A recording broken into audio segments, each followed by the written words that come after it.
Vamos falar agora de solidariedade limitada no site. Não, esse site não. Esse aqui. FBT. O conceito de sociedade limitada. O tipo de sociedade mais comum do Brasil tem um conceito importante para compreender as regras que a regem. Bora lá. A sociedade limitada é um tipo empresarial formado por no mínimo 2 sócios, pessoas físicas ou jurídicas, que investem seus próprios recursos financeiros para formar o capital social da empresa. Cada um deles contribui em igual ou desigual medida, e sua participação e remuneração serão proporcionais ao valor da contribuição. No 1052 do CC diz o seguinte: na sociedade limitada, a responsabilidade de cada sócio é restrita ao valor de suas cotas, mas todos respondem solidariamente pela integralização do capital social. Em outras palavras, o capital social da empresa é dividido em cotas baseados no valor investido por cada sócio, e o termo limitada significa que o associado participa na medida de sua contribuição.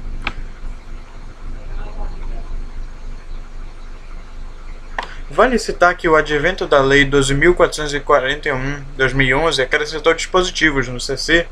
Foi criada a empresa individual de responsabilidade limitada, constituída por uma única pessoa titular da totalidade do capital social, devidamente integralizado. Características: responsabilidade limitada, administração, conselho fiscal, capital, sócios, dissolução. Primeira, responsabilidade limitada. A regulamentação por cotas difere a sociedade limitada de outros tipos societários, como as sociedades anônimas, regulamentadas por ações. A participação do associado é limitada ao montante investido para integralizar o capital social. Porém, conforme disposição legal, apesar de a responsabilidade se limitar ao valor de cada cota, os sócios respondem solidariamente pelo capital social. A administração é exercida por uma ou mais pessoas designadas no contrato social ou em ato separado, seja sócio ou não. Depende da aprovação. Conselho fiscal. Constituição facultativa para esse tipo de empresa. O conselho é composto por membros eleitos por uma assembleia anual e é importante para fiscalizar e gerenciar as ações da empresa, podendo emitir pareceres sobre os negócios e as operações, denunciar fraudes, erros e crimes e outras coisas. Capital. Pode ser aumentado mediante a aprovação de modificação no contrato social. Pode também ser reduzido de igual maneira, caso haja perdas irreparáveis após ser integralizado ou se configurar excessivo em relação ao objeto da sociedade. Sócios.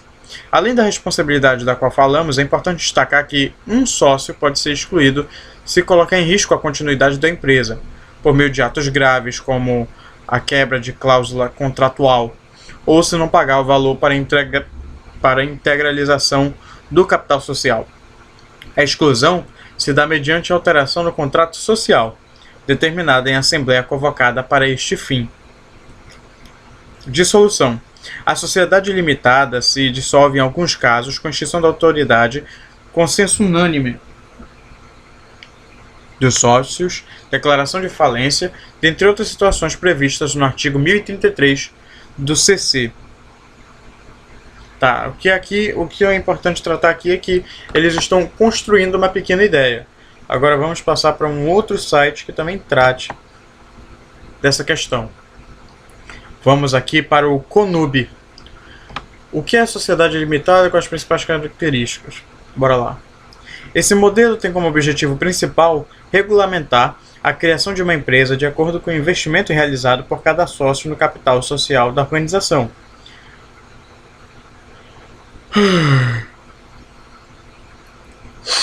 A sociedade limitada consiste num tipo de associação que estabelece normas com base no valor investido por cada associado.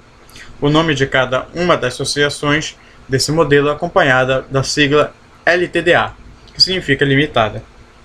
Esse é um dos tipos de empresa predominantes no Brasil, e sua base implica no contrato social. Sua origem está na responsabilidade limitada de companhias pertencentes a uma família, e das sociedades anônimas. Esse formato de sociedade permite que a empresa tenha um administrador que não pertence ao quadro de sócios, desde que tenha o consentimento desses. As sociedades desse modelo podem receber investimentos iguais de seus sócios. Também pode receber investimentos correspondentes à porcentagem que cada um possui na empresa. A finalidade é proteger o patrimônio de cada um em caso de falência, afastamento ou rompimento de parceria da empresa. Características. Essa é uma das modalidades muito mais utilizadas, né, no Brasil. O que é isso? É sangue? Não, é ketchup, cara. Que besteira. A formação de um conselho fiscal é opcional e serve como mecanismo de gerenciamento das ações dentro da empresa. É uma forma de promover a integração entre visões dos diferentes sócios. Responsabilidade. Ela é limitada e restrita, consistindo no modelo de sociedade mais comum do Brasil. Se o capital subscrito, aquele permitido pelo sócio, não for totalmente quitado, os outros sócios respondem pela inadimplência. Então, é limitada e solidária. Caso haja prejuízo para o capital da empresa, é proibida a retirada ou distribuição dos lucros para os sócios. O objetivo maior da sociedade limitada é garantir a estabilidade e bom funcionamento da organização. O sócio pode ser excluído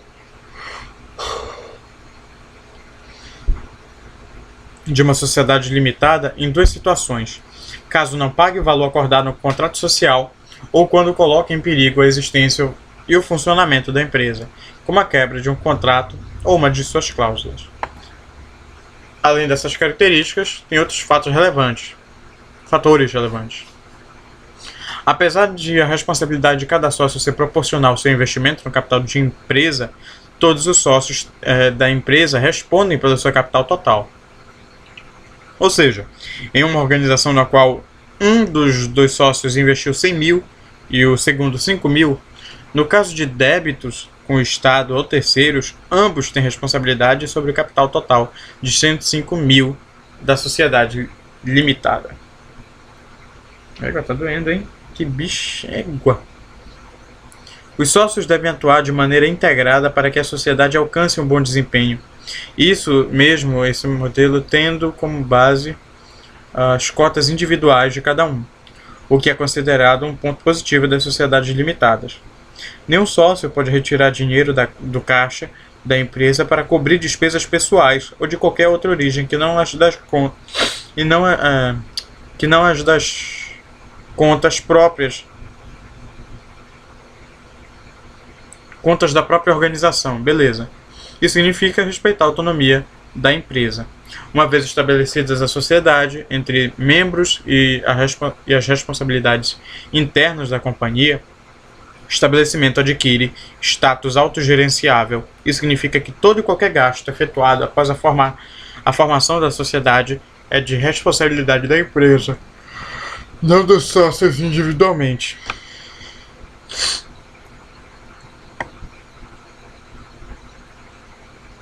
O capital social da organização é subdividido em cotas que podem ser ou não iguais. O investimento efetuado por cada um dos sócios que detém as cotas pode se dar mediante dinheiro ou outras formas de ativos, de modo que a concessão não é autorização por meio de serviços prestados à empresa ou algum de seus sócios.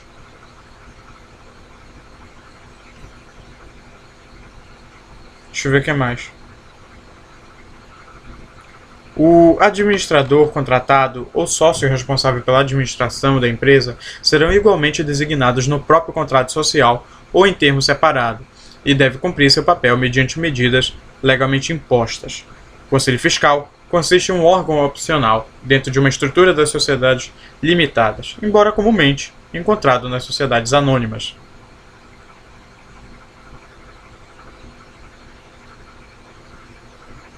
O contrato social pode exigir ainda a formação de conselho fiscal e suplente. O suplente é aquele que é feito por sócios que representam menos de 1/5 das ações da companhia. Eles podem eleger um administrador suplente. composto, né, o Conselho Fiscal composto de 3 ou mais membros, sejam sócios ou não. Ao final de cada exercício social, deverão ser elaboradas ao menos 3 demonstrações financeiras. Legal, que bom. Tá, bora ver aqui. Tem mais alguma coisa que possa ajudar? Bora ver o Normas Legais, que é um site interessante. Na sociedade empresária limitada, a responsabilidade de cada sócio é restrita ao valor de suas cotas, mas todos respondem solidariamente pela integralização do capital social. A sociedade limitada rege-se nas omissões pelas normas da sociedade simples. Entretanto, admite-se que o contrato social estabeleça a regência supletiva da sociedade limitada pelas normas da sociedade anônima. O contrato mencionará, no que couber, as indicações obrigatórias e, se for o caso, a firma social. O capital social divide-se em cotas iguais ou desiguais, cabendo uma ou diversas a cada sócio. Pela exata estimação de bens conferidos ao capital social, respondem solidariamente todos os sócios, até o prazo de 5 anos da data do registro da sociedade. É vedada a contribuição que consiste em prestação de serviços. A cota é indivisível em relação à sociedade, salvo para efeito de transferência, caso em que se observará disposto no artigo seguinte. No caso de condomínio de cota, os direitos a ela inerentes somente poderão ser exercidos pelo condômino representante ou pelo inventariante do espólio de sócio falecido. O espólio, né, como é bom lembrar, é tanto a dívida quanto como se diz? Créditos e débitos do falecido, né? Os condôminos de cota indivisa respondem solidariamente pelas prestações necessárias à sua integralização. Bom, isso aí não deu. Tá legal? Na omissão do contrato, o sócio pode ceder sua cota total parcialmente a quem seja sócio, independentemente de audiência dos outros, ou a estranho, se não houver oposição de titulares de mais de 1/4 do capital social. A cessão terá eficácia quanto à sociedade e terceiros, a partir da averbação do respectivo instrumento subscrito pelos próprios sócios anuentes. E acho que até que ele tratou. A segunda parte fica para depois mesmo. Não, mas eu vou fazer outro vídeo que vai ser a parte do caderno, ou algo novo.